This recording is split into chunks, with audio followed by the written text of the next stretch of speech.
the top 5 buyer turnoffs on the Costa del Sol. Now, this is one thing This here. is one of my bugbears, isn't it? Yeah, yeah. So with me, I have Rebecca Want, who's the head honcho at Marbella Interiors. Welcome along. Thank you for sponsoring our top 5s. Very welcome. Designer-inspired furniture schemes, but without the designer prices. That's the one. Yeah, we're going to be talking about the top 5 buyer turnoffs. So things that Give the ick. yeah, give you the ick. Just put people off.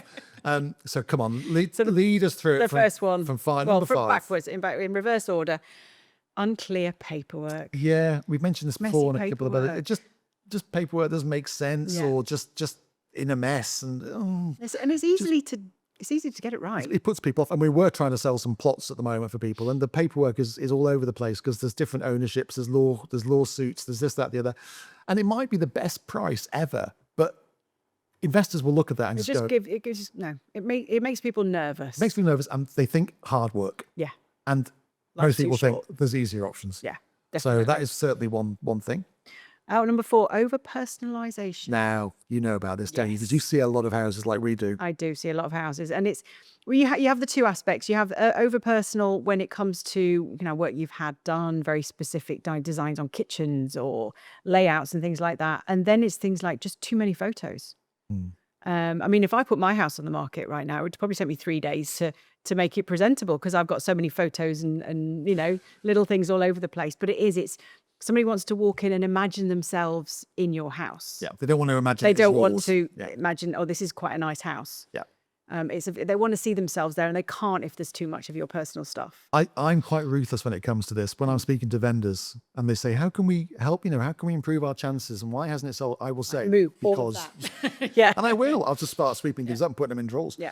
Because it does make a huge difference. And people might not understand that. And people think you're being rude. And, why are you taking my I mean, wedding it's photos our clutter. down? We love our own clutter, but nobody wants anybody else's clutter. No. And it does put people off. It's a bit like having a vendor in the house when you're showing it. People can't imagine it as Yeah, theirs they can't relax. if the owner's there. So, Yeah. number 3 makes me laugh. Bad smells. Yeah, I'm a bit. I often it's the damp COVID- smells as well. Right, okay. I had to Since think COVID, of- I've lost my sense of smell. So I can't smell anything. Because you said to me the other day, oh, it smells of drains in here. Yeah. So, excuse me? It was nothing. It was Is that just nothing me? personal. I find as well if you walk into a property and it smells too air freshenery, it's like what are they Hiding covering something. up for? Yes. So what do you want to smell when you go into a house? No, there's a question. I don't know, but it's just nothing that hits you as you walk in the door. What you about don't some want nice, because then they say like it should be freshly coffee baked or bread or and something like coffee that. and- Yeah, but it's just you don't want the first thing you notice is a smell, You see, Paul loves the stuff from Courting Glass, the lovely posh air freshener. And which the is whole nice, house- but nothing too. Yeah. Okay. You don't want to walk in and it be hit by a damp smell or a yucky smell or a drain smell or Okay, so bad smells are bad out. smells. But it hasn't made our top 2. What's number 2? Dark interiors. Yeah. Do you know what? I miss the lighting. So wherever I go in the world, I have to put the lights on. Not like horrible. I was going to say overhead there is a lights. balance. You don't want the big scary overhead light. Well, everything's on a dimmer in my place. Yes. Because, different But light it's for got to different- feel light and bright. I mean, that's what, especially with the Costa del Sol, one of the things here is the light. Yeah. Is it's, even in the winter, it doesn't, you've not got that whole 3 p.m. darkness that you have in Northern Europe and stuff like that. So you want the houses to be nice and bright. Well, having said that, a lot of properties we sell are apartments. And if you imagine, there's not a lot of natural light coming into most apartments, particularly if they're mid-floor or ground floor. So you need to help it. Yeah. And we always light up our properties when we're selling them, when we're viewing them. Yeah. First, and we say this to clients when we take the instruction, we say, look, when we come in, we're going to present this home as much like a show home as possible. So we're going to put Absolutely. all the lights on, even if it's 30 degrees outside, but we are going to light it up like a show home. Yeah. And, when a vendor's there, sometimes they're flicking Turn the off the lights lights off. behind you.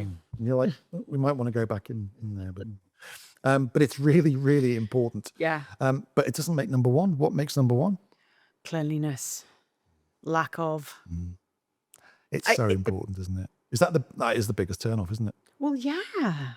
Give me some examples. Are you talking about people's dirty knickers or something? Well, I'd like to think not, but no. But I mean, just things. I've seen photos on property portals where they've taken a photo of a property, and it's got washing up in the sink, or the beds aren't made, or it's like, Kids' would I toys sit are on all that over. sofa, or things like that. There was a very funny one. There's an Instagram I followed, and there was a photograph, and there was actually somebody in the bed. they'd got a Were they tenant in the dead? house. I don't know. But it was like, if it was only when you look really closely, but there was somebody actually in bed. Apparently they got a tenant, the tenant refused to move, they had to take photos and they had to sell it. But, little things like that, you don't want to buy, you're not going to buy a property if you think you're going to have to fumigate it before you can move in, are you? I mean, I know it's a pain in the neck when it's your property and you're showing it for the 20th time. It is a bit like, oh, particularly if it's a big house and you. But also, it's little details like collections of shoes by the door. Yeah. That takes 2 seconds to Yeah, it move them does. out of the way. And you walk in, you take your shoes off, when it's your house, Yeah, But pick if you're them going to off. have somebody come and visit, Yeah. because all it makes them think is, well, is there not enough storage for shoes? Yeah. It's little things like that. Scruffy buggers.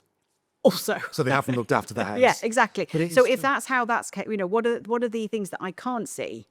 How are they taken care of? Yeah, it's very, very true. So there's your top 5 buyer turn-offs for properties here on the Costa del And Sol. anywhere. I think they're pretty good. I'm sure we could add another 5. Might have to do another 5 If we could have a good tomorrow. we could whinge. Oh, absolutely. But thank you for joining me, Rebecca. Thank That's you. it for now. See you next time. Take care.